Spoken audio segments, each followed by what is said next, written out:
नमस्कार, मेरा नाम ज्ञानेश्वर है और आप देख रहे हैं लाइव सिटीज। देखिए, बिहार में चिर प्रतीक्षित 84 दिनों के बाद नीतीश कुमार के मंत्रिमंडल का विस्तार हो गया है और मंत्रिमंडल विस्तार की जो सामाजिक संरचना है और नफा नुकसान की बात करें तो बिहार की सबसे दबंग जाति मानी जाने वाली भूमिहार जाति को बड़ा नुकसान हुआ है, बड़ा घाटा हुआ है। उस भूमिहार जाति के बारे में जिसके बारे में कहा जाता है कि यदि वे बूथ पर होते हैं तो अपना वोट तो प्रभावित करते ही करते हैं, साथ में रहने वाले लोगों का वोट भी प्रभावित कर देते हैं। तो राजपूतों को बड़ा फायदा हुआ है। वैसे यदि कुल संख्या की बात करें, जो बिहार मंत्रिपरिषद की कुल संख्या अब हो गई है, तो करीब करीब 33% सवर्ण जातियों के विधायक जो हैं मंत्री बन गए हैं। यह सवर्ण जातियों के लिए खुशखबरी हो सकती है, लेकिन सवर्ण जातियों के बीच में भूमिहार जाति को झटका लगा है बीजेपी और जेडीयू दोनों की ओर से। देखिए, 5 राजपूत जाति के मंत्री अब बन गए हैं। नाम है अमरेंद्र प्रताप सिंह, पहले से बने थे, जो कृषि मंत्री हैं। लेसी सिंह को बनाया है जेडीयू ने, सुमित सिंह को बनाया है जेडीयू ने, और नीरज बबलू जो बड़े चर्चा में आए सुशांत सिंह राजपूत के बाद, और सुभाष सिंह गोपालगंज से चुनाव जीतते हैं, सुभाष सिंह, और नीरज बबलू छातापुर से, सुपौल के साथ छातापुर से।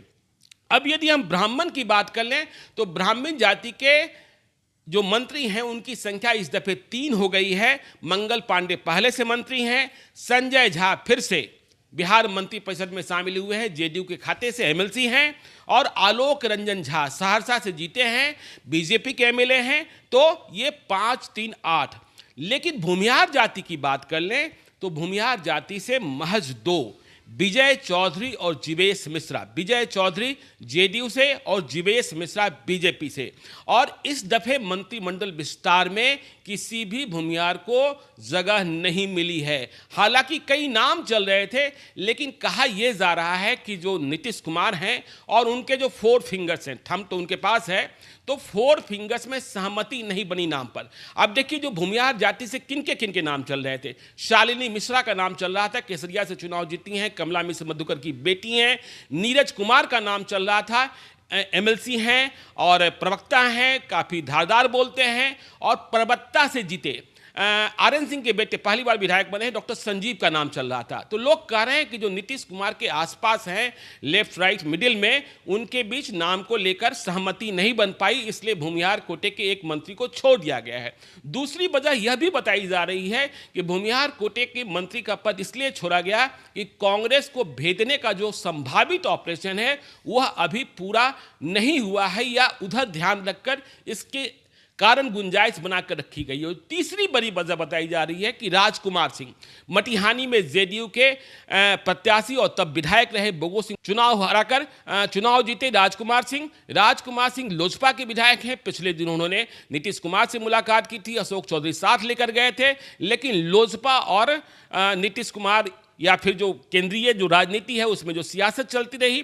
तो देखिए, सुमित सिंह तो मंत्री बन गए, जामा खां बीएसपी से आए, जेडीयू में वे भी मंत्री बन गए, लेकिन राजकुमार सिंह पर कोई फैसला नहीं हो पाया। अब हम क्यों कह रहे हैं कि भूमिहार जाति को नुकसान हुआ, या भूमिहार जाति समझ रहा है कि उन्हें नुकसान झेलना पड़ा है। यदि हम बिहार विधानसभा चुनाव की बात करें तो देखिए, भूमिहार जाति के जो मत थे बड़ी संख्या में जेडीयू की जगह एलजेपी की ओर ट्रांसफर हो गए थे। नीतीश कुमार के प्रति उनका गुस्सा दिख रहा था। अब इस गुस्से की परिणति है या कुछ और है। यदि हम 2015 से 2020 के कार्यकाल की बात करें नीतीश कुमार की सरकार का, तब क्या था? तब देखिए, विजय कुमार चौधरी स्पीकर थे, अब बिहार सरकार में मंत्री हैं। ठीक है, अब जो स्पीकर का जो पद है वो बीजेपी के खाते में गया और बीजेपी ने विजय कुमार सिन्हा को बनाया। मतलब स्पीकर पद तो भूमिहार ही रहे।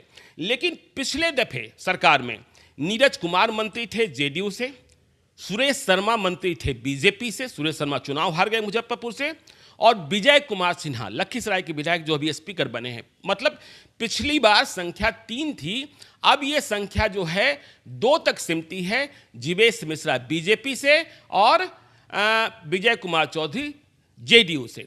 अब देखिए, इस दफे जो राजनीति में मौका मिला है, बहुत लंबे अरसे के बाद कायस्थ जाति से नितिन नवीन को मंत्री बनने का मौका मिला है। बांकीपुर से चुनाव जीतते हैं, यूथ आइकॉन हैं बीजेपी के लिए और लगातार सक्रिय रहे हैं। उनके पिता नवीन किशोर सिन्हा बीजेपी के जाने माने नेता थे, असामयिक निधन हो गया था।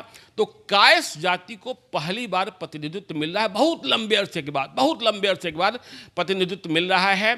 तो इस तरीके से यदि हम बात कर लें तो कुल मंत्रियों की संख्या सवर्ण जातियों में 11 हो जाती है, 5 राजपूत से, 3 ब्राह्मण से, 2 भूमियार से और 1 कायस्थ से, 11 हो गया है। लेकिन भूमियारों का गुस्सा अभी से दिखने लगा है। गुस्सा सिर्फ भूमियारों में ही नहीं है। देखिए, अभी से थोड़ी देर पहले हम सुन रहे थे ज्ञानेंद्र सिंह ज्ञानू का वक्तव्य सुन रहे थे। बाहर से विधायक हैं, वे फट पड़े हैं। उनका कहना है कि जिन्हें मंत्री बनाया जाना था उन्हें मंत्री नहीं बनाया गया, ऐसे लोगों को मंत्री बनाया गया है जिनकी छवि अच्छी नहीं है। तो ये सारी बातें शुरू हो गई है। आपको यह भी पता है कि कई बड़े चेहरे निराश हुए हैं, जैसे नंद किशोर यादव मंत्री नहीं बन पाए, प्रेम कुमार मंत्री नहीं बन पाए, नीतीश मिश्रा के मंत्री बनने की राह में रोड़े पैदा हुए, रोड़े लगाए गए, इसलिए नहीं बने। अब उनकी जगह पर बीजेपी को आलोक रंजन झा को बनाना पड़ा। ठीक इसी प्रकार से देखिए, और भी कई चेहरे थे, जेडीयू के भीतर भी कई चेहरे थे जिन्हें उम्मीद थी कि उन्हें जगह मिलेगी, लेकिन जगह नहीं मिल पाई है, क्योंकि जो निर्दलीय चुनाव जीते, जो बीएसपी से आए, उन्हें जगह दी गई। तो आज जो मंत्रिपरिषद विस्तार हुआ है, भूमिहार जाति समझ रहा है कि उनके साथ घाटा हुआ है, उनके साथ नुकसान हुआ है, उनकी हिस्सेदारी कम हुई है, राजपूतों की हिस्सेदारी बढ़ गई है। और क्या आगे निकलकर बातें आती हैं, आपको हम बताते रहेंगे। आप देखते रहिए लाइव सिटीज को। यदि अब तक आपने हमारे यूट्यूब चैनल को सब्सक्राइब नहीं किया, जरूर कर लीजिएगा। और यदि इस वीडियो को फेसबुक के माध्यम से देख रहे हैं तो पेज को लाइक कीजिएगा, ट्विटर पर भी हमें फॉलो कीजिए। धन्यवाद।